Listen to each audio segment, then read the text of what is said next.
44. அன்றியும் ஏழைகளுக்கு நாங்கள் உணவும் அளிக்கவில்லை. ஆமாம், நம்ம தேவைக்கு சுருக்கிடுறோம். ஏழைகளுக்கு உணவளிக்கூடிய ஒரு வாய்ப்பை ஏற்படுத்த நம்ம தவிர்த்துறோம். பொருள் செலவாயிருமேன்னு சொல்லிட்டு என் தேவைக்கு நான் கஞ்சமாக ஆரம்பிச்சிடுறேன், மற்ற கொடுக்குறதுலையும் கஞ்சனை ஆரம்பிச்சிடுறேன்.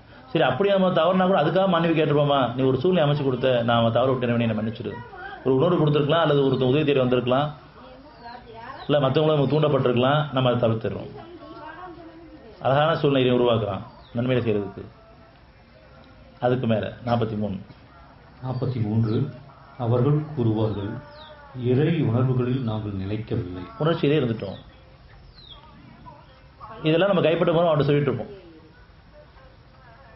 ஆனால் அந்த நாளில் உணர்வு பெற்ற எந்த பயனும் கிடையாது. அவர்கள் கூறுவார்கள், இறை உணர்வுகளில் நாங்கள் நிலைக்கவில்லை, அன்றியும் ஏழைகளுக்கு நாங்கள் உணவும் அளிக்கவில்லை, மூலிகை கிடந்தோம், நாங்களும் மூலிகை கிடந்தோம். 46. இந்த நியாய தீர்ப்பு நாளை நாங்கள் பொய்யாக்கி கொண்டும் இருந்தோம். நியாய தீர்ப்பை நான் பொய்யாக்கிட்டு இருந்தோம். நம்ம பிறந்தோம், வாழ்ந்தோம், இறக்குறோம், அவ்வளோதான். நமக்கு அடுத்த ஒரு வாழ்க்கை கிடையாது நினச்சிட்டு இருந்தோம். அப்படிப்பட்ட மக்கள் இருக்காங்க. நம்ம அப்படி இல்லை. நம்ம கண்டிப்பாக இன்னொரு வாழ்க்கை இருக்குதுன்னு தெளிவாக்கப்பட்டிருக்கோம். நியாய தீர்ப்பு நாள் ஒன்று இருக்குது, அது நம்ம கேள்விப்படும் தெளிவாக்கப்பட்டிருக்கோம்.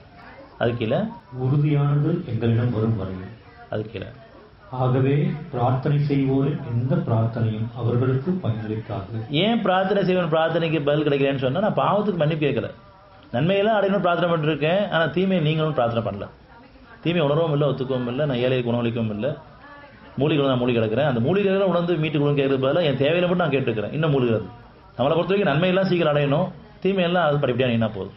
அது நீங்களும் பிரார்த்தனை மனசார கேட்கறது கிடையாது, உளமாற கேட்கறது கிடையாது. எங்கே இல்லாமல் போய் மாட்டோம் அளவுக்கு தான் நடந்திருக்கு. அது உணரவும் கிடையாது, அதை ஒத்துக்கிட்டு ஒப்படைக்கிறதும் கிடையாது. அதனால் நன்மையை அவசரப்படுவது போன்று நீங்கள் தீமைக்கு அவசரப்படுறீங்க. பொருளை நிறைய கொடுத்தா நம்ம தீமைக்குள்ள தான் போவோம் நம்ம. அதனால் நம்ம பாதுகாக்கப்பட்டிருக்கும். அதனால் சுருக்கப்படுறதும் தடுக்கப்படுறதும் நம்ம பாதுகாப்புக்கும் நன்மைக்கும் தான். ஏன்னா இறைவன் திரும்புறதுக்காக. அப்போ தான் நம்ம இறைவன் திரும்புகிறோம். நோயை கொண்டும் வறுமை கொண்டும் பிடித்தோம் பணிந்து வரும் போட்டு அப்போ தான் பணிவு வருது. ஏற்கனவே அப்படி பணிஞ்சு வந்து நமக்கு சுகத்தை கொடுத்ததுக்கப்புறம் திருப்பி அதே நிலையை தான் நம்ம இருந்துட்டு இருக்கோம். இன்னும் குணக்கேடுகள் இருக்குது. இந்த சமுதாயத்தை ஒன்று செய்த காரணமே சமாதானம் திரும்புறதுக்காக, ஒருத்தர் முகம் திருப்பியிருக்காக கிடையாது. இப்போ எத்தனை பேர் நமக்குள்ள, நம்ம குடும்பத்திலேயே நம்ம வெளியிலேயே முகத்தை திருப்பிட்டு இருக்கோம். பிடிக்காதவங்க நம்பிக்கொண்ட மக்கள் இருக்கமா இருக்கு இல்லையா? கண்டிப்பாக இருக்கும். இன்னும் குணங்கள் உயரவில்லை.